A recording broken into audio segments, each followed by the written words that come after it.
জাতিকে বাঁচাতে হলে নির্বাচন পদ্ধতির পথঘাটগুলি তো ভালো দেখতে পেলাম না। তো তাহলে এখন আমাদের কি হবে, আমরা কি করব? তো ভালো ভালো কয়েকটা পয়েন্ট উল্লেখ করলো যে আপাতত এইগুলো করি, ছেলে মেয়েকে মানুষ করেন জাতিকে বাঁচানোর জন্য, জাতিকে পরকালমুখী করার জন্য, জাতিকে আল্লাহকে চেনানোর জন্য, জাতিকে মোহাম্মদ সাল্লাল্লাহু আলাইহি সাল্লামকে চেনানোর জন্য। মোহাম্মদ সাল্লাল্লাহু আলাইহি সাল্লামের জন্মদিবস পালন করলো, একবার ট্রাকে উঠে মিলাদ করলো। এটা দিয়ে ও জাতির কি করলো? সিগারেটও হাতে আছে, দাড়িও চাচা আছে, রং মেখে আছে, আর বলছে মিলাদ মিলাদ করছে। এ দিয়ে জাতি রক্ষা হবে? এটা কথা হলো? এরকম করা, হইচই করা, নবীর নামে চিল্লা চিল্লি করা, আর ওমা তোমার আকাশ তোমার বাতাস, এর আবার পার্থক্য কি? আপনার ছেলে মেয়ে প্রত্যেক দিন সকালে গিয়ে বলে ও কালিমা তোমার আকাশ, ও কালিমা তোমার বাতাস, এটা আপনার সহ্য হয় কেমনে? আপনি কেন একটু পদক্ষেপ নেন না? ছেলে মেয়ে মানুষ করব এই জন্য যে জাতিকে শিরক মুক্ত করতে হবে। ছেলে মায়ের দুধ ছেড়ে স্কুলে যেতে না যেতে ওর জন্মই হচ্ছে বিদ্যার জন্ম শিরক দিয়ে। কি করে জাতি রক্ষা হতে পারে? আল্লাহকে অপমান করে, নবীকে অপমান করে কি করে জাতি রক্ষা হতে পারে? এটা হয় কি করে? বাংলাদেশের আলেম ওলামা সুযোগ পেয়েছিল নিজের মতো দেশ গড়তে, কিন্তু বুঝলো না তারা, নিজ নিজ স্বার্থে নেমে গেল। সবাই বসে, যারা মনে করে আমরা কোরআন হাদিস বুঝি, হানাফি হোক, শাফি হোক, মালিকি হোক, হাম্বলি হোক, যেই হোক না কেন, তারা যদি নিজ স্বার্থ ত্যাগ করে বাংলাদেশের মাটিতে পরামর্শের ভিত্তিতে নেতা নির্বাচন হবে, এই পদক্ষেপ যদি তারা হাতে নিত, তাহলে যারা গাদ্দারি করছে, করেছে, করবে, এরা সুযোগ পেত না। কিন্তু আমি আর আপনি তো সুযোগ নিলাম না। শুধু খালি ছেলেগুলো জীবন দিল, মানুষগুলো জীবন দিল, পানি লাগবে, পানি লাগবে, পানি লাগবে। সুযোগকে মাটির সাথে মিশিয়ে দিল। সবাই নিজ নিজ স্বার্থ নিয়ে চলল ধর্মের নামে। অবাক কথা, দেশের মুরগি জ্বালিয়ে দিয়ে ইন্ডিয়া থেকে ডিম নিয়ে আসতে হবে, এরাও নাকি দেশ চায়। দেশের কলকারখানা বন্ধ করে ইন্ডিয়া থেকে সবকিছু নিয়ে আসতে হবে, এরাও নাকি দেশ চায়। দেশের টাকা পয়সা বাহিরে দিয়ে দেশের শাসন ব্যবস্থা চালাতে হবে, এরাও নাকি দেশ চায়। এর চেয়ে ধোঁকাবাজি, এর চেয়ে মুনাফেকি, এর চেয়ে জুয়াচুরি, এর চেয়ে শয়তানি আর কি হতে পারে?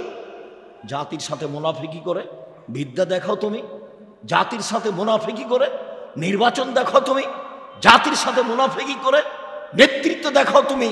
এটা তোমার একটা আস্ত ধোঁকাবাজি। মুখে এক, ভিতরে আর এক, মুখে এক, ভিতরে আর এক। এর নাম নগদ মুনাফেক। এ হলো মুনাফেকি। এ আচরণ দিয়ে জাতির কল্যাণ আনা যাবে না। আপনার ছেলে মেয়েকে দেখি ছুটে বেড়াচ্ছে মোটরসাইকেল নিয়ে। তোমার আমাদের নেতার চরিত্র ফুলের মতো পবিত্র, আপনার ছেলে মেয়ে তো দৌড়ে বেড়ায়, এই এখনো বেড়াচ্ছে মোটরসাইকেল নিয়ে ঘুরে বেড়াচ্ছে। ও কি করতে পারে জাতির? কি করতে পারে ও জাতির? ও কিছুই করতে পারে না জাতির। জাতির অর্থ সম্পদ লুটে খাবে। এই জন্য আপনি ছেলে মেয়ে মানুষ করেছেন। দুঃখিত, এটা চাইনি। মানুষ হিসাবে বুঝে চেষ্টা চালিয়ে যাচ্ছি। তাই সব সময় বলি, দাঁড়ালে বলি, শিরক মুক্ত প্রতিষ্ঠান জামিয়া সালাফিয়া, বিদআত মুক্ত প্রতিষ্ঠান জামিয়া সালাফিয়া, দল মুক্ত প্রতিষ্ঠান জামিয়া সালাফিয়া, সংগঠন মুক্ত প্রতিষ্ঠান জামিয়া সালাফিয়া, হিংসা মুক্ত প্রতিষ্ঠান জামিয়া সালাফিয়া। মনে বড় সাত, এই দেশে তখনও মানুষের মতো মানুষ।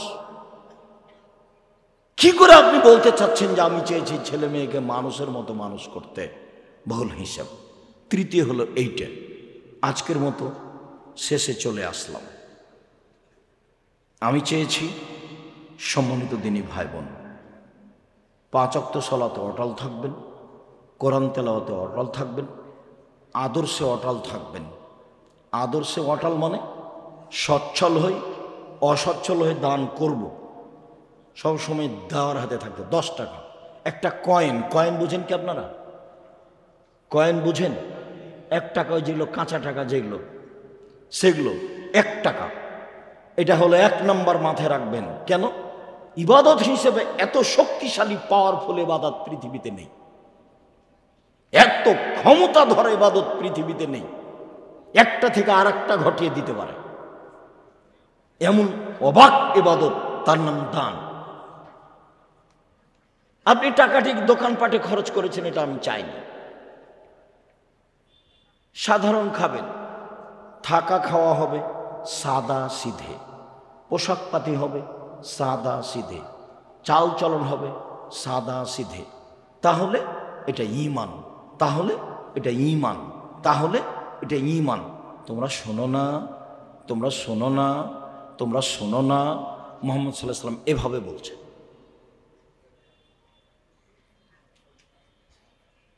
5 ওয়াক্ত সালাতে অটল, কোরআন তেলাওয়াতে অটল।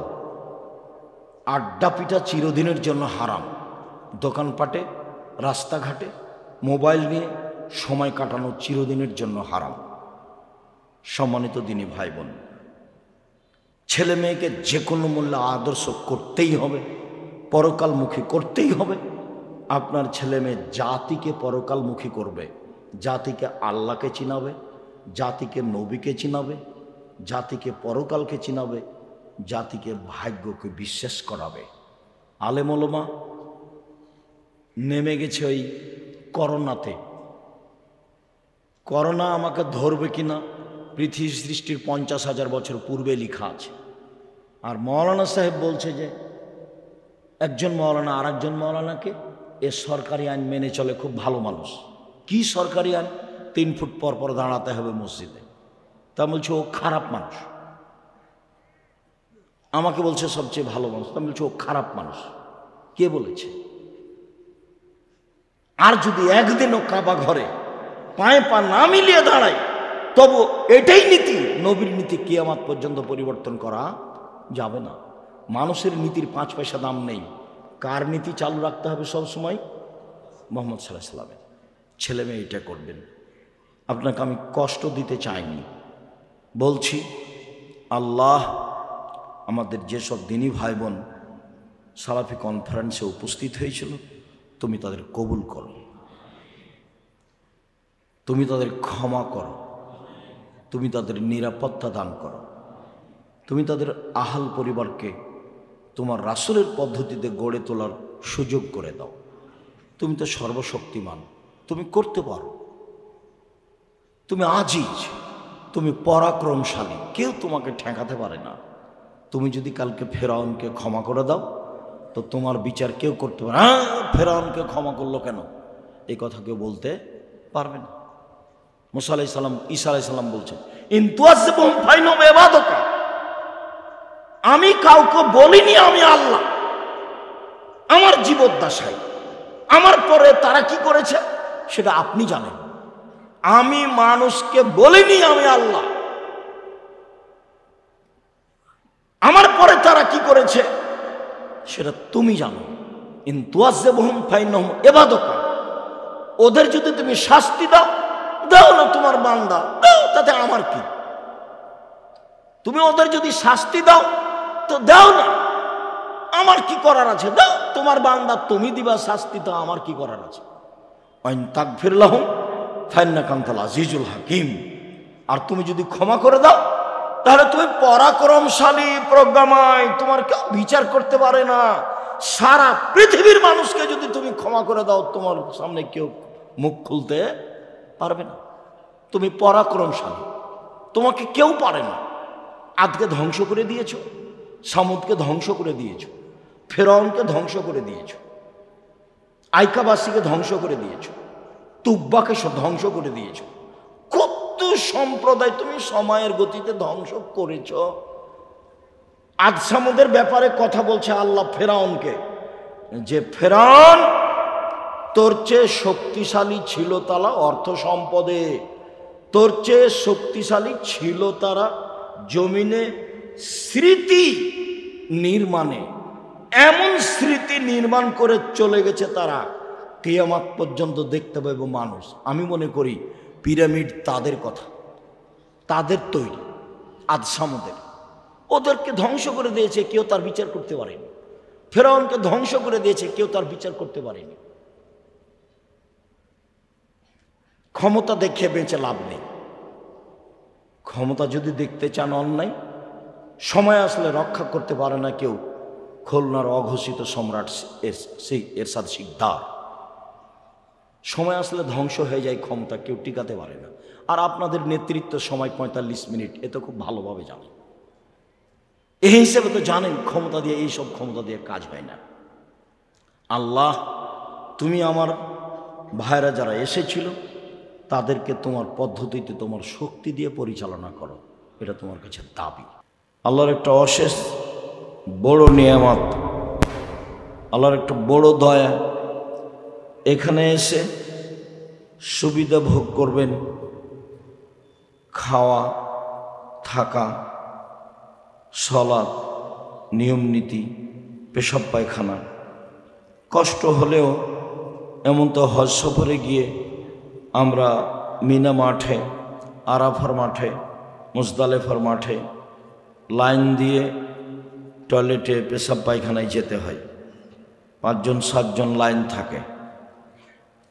এখানে হয়তোবা গেলাম, পাওয়া গেল, একটু দাঁড়িয়ে থাকতে হলে এমনটা হতে পারে, কিন্তু আলহামদুলিল্লাহ সব কিছু ব্যবস্থা আছে। বাইরে ঘুরে বেড়াতে হবে এটার প্রয়োজন নেই। আমাকে যেটা সবচেয়ে বেশি খারাপ লাগে সেটা হলো এই, প্রয়োজন না আমি বাড়ি চলে গেলাম, রাজশাহী ঘুরলাম, হাটবাজার ঘুরলাম। আমি আসলে জামিয়া সালাফিকে স্বপ্নপুরী করতে চাই না। এখানে পিকনিকের এটা কেন্দ্র, এটা আমি চাইনি। এখানে ঘোরার জন্য এসেছি, উপস্থিতি 10 মিনিট থেকে একটু ঘুরব, এটা আমি চাইনি। রাজশাহীতে যদি কিছু দেখার থাকে মনে করে এসেছি, তাহলে অন্য দিন আসতে হবে। আমি আপনার চেয়েছি, যেহেতু আমাদের বিষয়ভিত্তিক বক্তব্য হয় এবং যারা বক্তব্য দেন তারা না দেখে, না জেনে, না বুঝে কেউ বক্তব্য দেয় না। বলা আছে শক্তভাবে, কেউ কারো বিরুদ্ধে কথা বলতে পাবে না, কেউ কারো মান সম্মান নিয়ে কথা বলতে পাবে না। মান সম্মান নিয়ে রাসূল সাল্লাল্লাহু আলাইহি ওয়াসাল্লাম কোনোদিন কথা বলেননি, কারো বিরুদ্ধে তিনি কথা বলা প্রয়োজন মনে করেননি। তিনি জানতেন যে একবারে খাঁটি মুনাফিক, তারপরেও তিনি তাকে বের করে দেননি। এইটা তার অভ্যাসের বাইরে ছিল। রাসূল সাল্লাল্লাহু আলাইহি ওয়াসাল্লামের বৈশিষ্ট্য, খাসলাত, নীতি, গতি এরকম ছিল না। সম্মানিত দিনী ভাই বোন, আমি 1 নম্বরে চেয়েছি আপনাদের কাছে আসবেন, শুরু থেকে নিয়ে শেষ পর্যন্ত জামিয়া সালাফি আল্লাহ যেটুকু ব্যবস্থা দিয়েছে, খাওয়ার হোক, শুয়ে থাকার হোক, পেশাব পায়খানার হোক, সেটুকু ভোগ করবেন। একটু কষ্ট হলে এখানে থাকবেন, এটা আমার ঐকান্তিক কামনা। যদি কম বেশি হয়ে থাকে তাহলে বুঝতে হবে আমি দাবি জানিয়েছি, ভুল আপনি করেছেন। সম্পূর্ণ সময় থাকার পরে যেটুকু কষ্ট ভোগ করলেন সেটুকু আমাদেরকে জানালে আমরা সেটা করার চেষ্টা করব ইনশাআল্লাহ। আমি আপনাকে দান খায়রাত করতে বলি এই জন্য যে জামিয়া সালাফিয়া দান খায়রাতের জন্য অন্য কাউকে আমরা বলতে বলি না।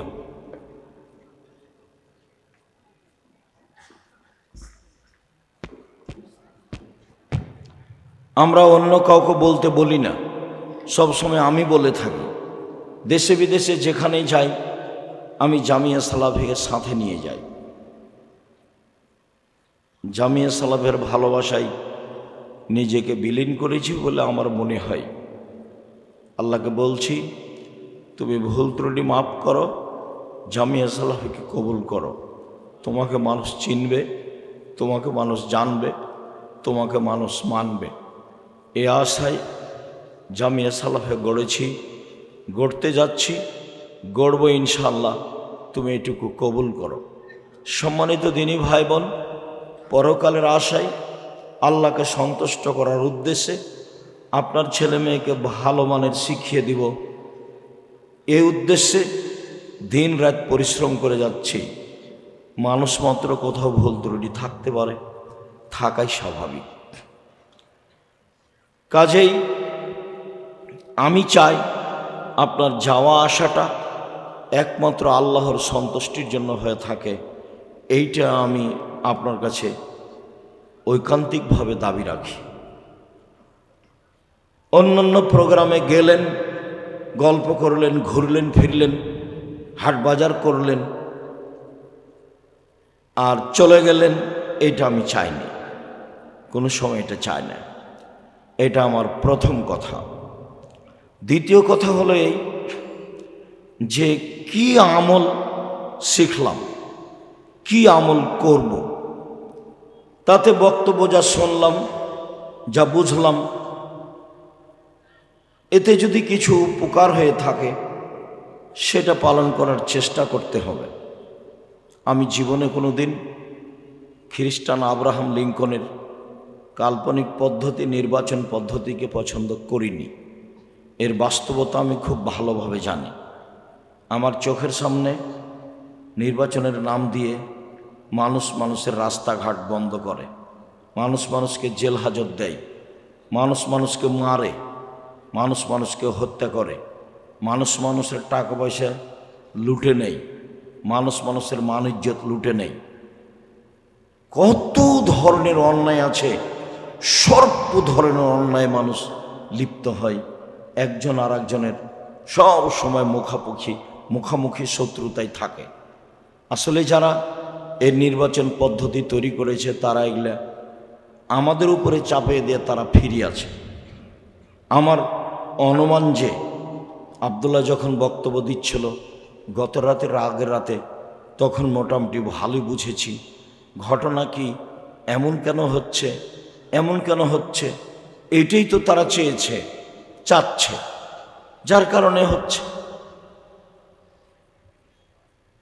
রাসূল সাল্লাল্লাহু আলাইহি সাল্লাম তো এইটা চায়নি, যাতে মানুষের উপরে মানুষ ক্ষিপ্ত হবে, মানুষের অর্থ সম্পদ মানুষ লুটে নিবে, মানুষকে মানুষ জেল হাজতে দিবে।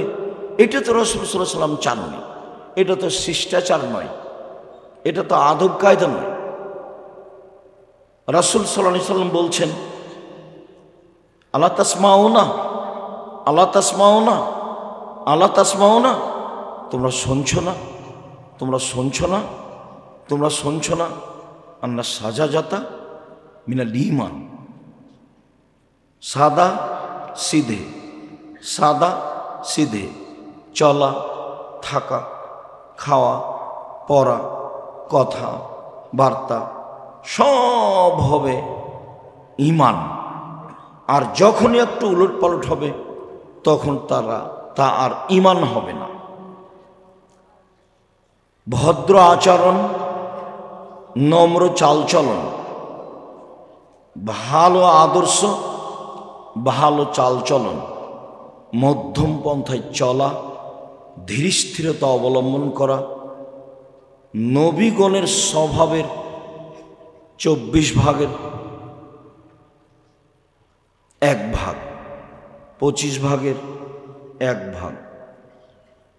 সম্মানিত দিনী ভাই বোন, আমি আপনার কাছে চেয়েছি এইটা যে মানুষের প্রতিশোধ নেব না, প্রতিবাদে যাব না, হক হিসাবে যতটুকু বলতে পারি তা বলবো। প্রতিবাদ করে, প্রতিদ্বন্দ্বিতা করে হক বলবো, এটা আমি চাইনি। প্রতিশোধ নিতে হবে না কারো। মানুষ অন্যায় করেছে, ধৈর্যের পরিচয় দিতে হবে, ছাড়ে থাকতে হবে, ছাড়। অসচ্ছল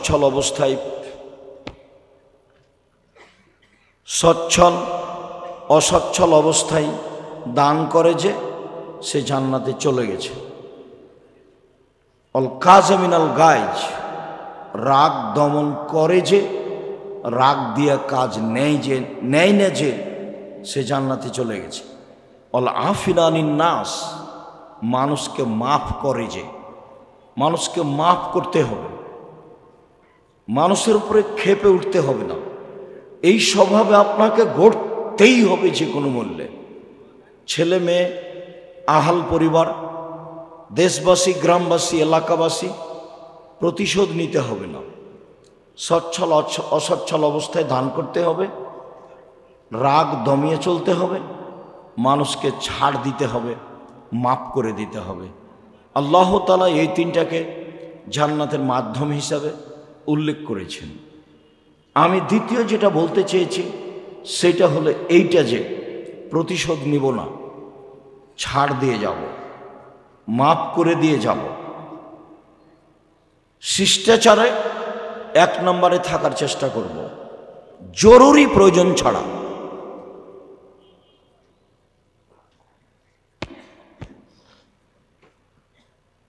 এই ছেলে, এটা কি তোমাদের কারণে হচ্ছে নাকি? তোমরাই কি কিছু করছো?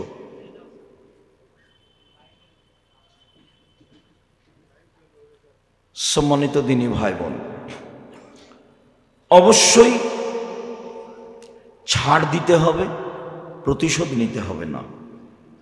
এইটাতে থাকার জন্য আমি আপনাকে অনুরোধ জানাচ্ছি, এই জন্য যে ভালো চাল চলনের নেকি বিচারের মাঠে নেকির পাল্লায় সবচেয়ে ভারী নেকি হবে। হজের নেকি যত ভারী, ভালো চাল চলনের নেকি তার চেয়ে 1,00,000 গুণ বেশি ভারী। উমরার নেকি যত ভারী, ভালো চাল চলনের নেকি তার চেয়ে 1,00,000 গুণ বেশি ভারী। সালাত, সিয়াম, জিকির আজকার,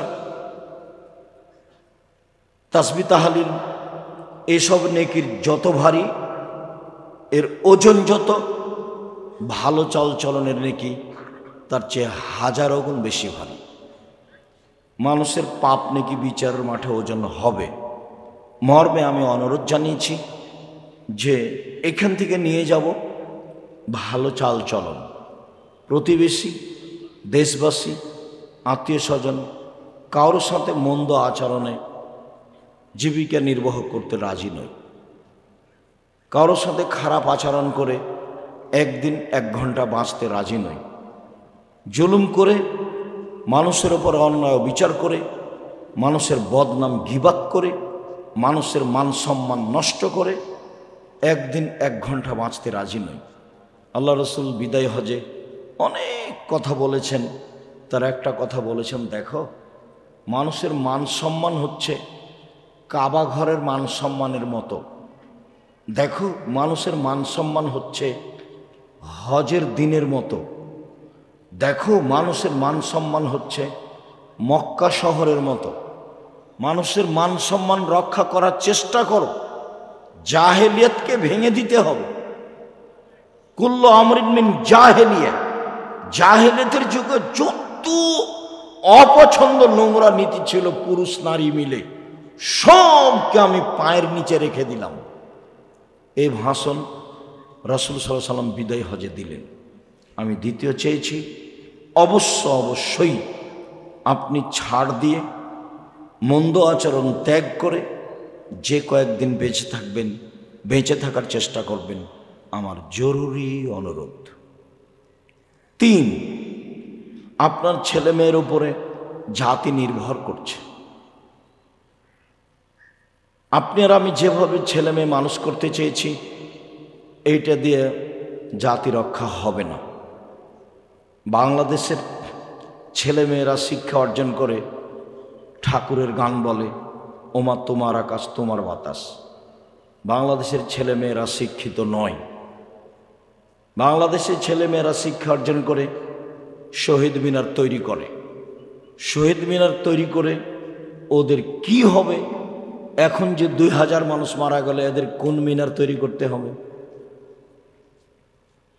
শহীদ মিনার যদি তৈরি করতাম তাহলে সৈয়দুশ শুহাদা হামজা ইবনে আব্দুল মুত্তালিব, একবারে আদম থেকে নিয়ে কিয়ামত পর্যন্ত যত মানুষ শহীদ হয়েছে, যত মানুষ শহীদ হচ্ছে, যত হবে কিয়ামত পর্যন্ত, সবার চেয়ে দামি মানুষ হলেন হামজা ইবনে আব্দুল মুত্তালিব। শহীদ হিসাবে শহীদ মিনার তৈরি করলে তারই শহীদ মিনার তৈরি করতাম। তাহলে আপনি জাতির জন্য ছেলে মেয়ে মানুষ করতে পারেননি। ছেলে মেয়ে মানুষ করেছেন, ও হলো চোর ডাক্তার, ও হলো প্রতারক ধোঁকাবাজ ডাক্তার, রাসূলের আদর্শ বুঝেনি। তাহলে আপনি জাতির জন্য কি ছেলে মেয়ে মানুষ করলেন? আপনার ছেলে মেয়ে জাতিকে রক্ষা করতে পারলো না। বহু জায়গাতে আল্লাহ কোরআন মাজিদে বলছে, ফেরাউন তার সম্প্রদায়কে সৎ পথ দেখাতে পারেনি, ফেরাউন তার সম্প্রদায়কে সঠিক পথে পরিচালনা করতে পারেনি। ফেরাউনের এমনিতেই হুঙ্কার আর দাবি যে হামান উঁচু প্রাসাদ নির্মাণ করো, আমি মূসার রবকে হত্যা করব। আমি মনে করছি মূসা মিথ্যার ভিত্তিতে মূসা দিনরাত কাটাচ্ছে, ও আমাদের মান সম্মান নষ্ট করে দিবে। এসব ফেরাউনের এগুলো ফালতু কথা। ফেরাউন জাতিকে রক্ষা করতে পারেনি, এই কথা আল্লাহ কোরআন মাজিদে বহুবার বলেছেন। সে জাতিকে ভুল পথে নিয়ে গেছে। আপনি ছেলে মেয়ে মানুষ করলেন কি করতে?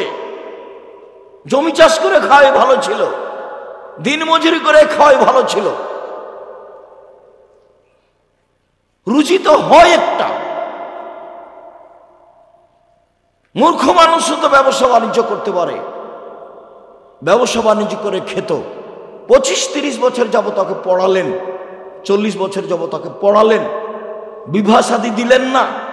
30, 32, 35 বছরে বিবাহ শাদী দিলেন, খালি বললেন ইস্টাবলিশড হতে হবে। বাহ, নিজের পায়ে দাঁড়াতে হবে। মেয়েও শিখল চাকরি করব, তারপরে বিবাহ। জেনাতে সয়লাভ, জেনার বন্যা।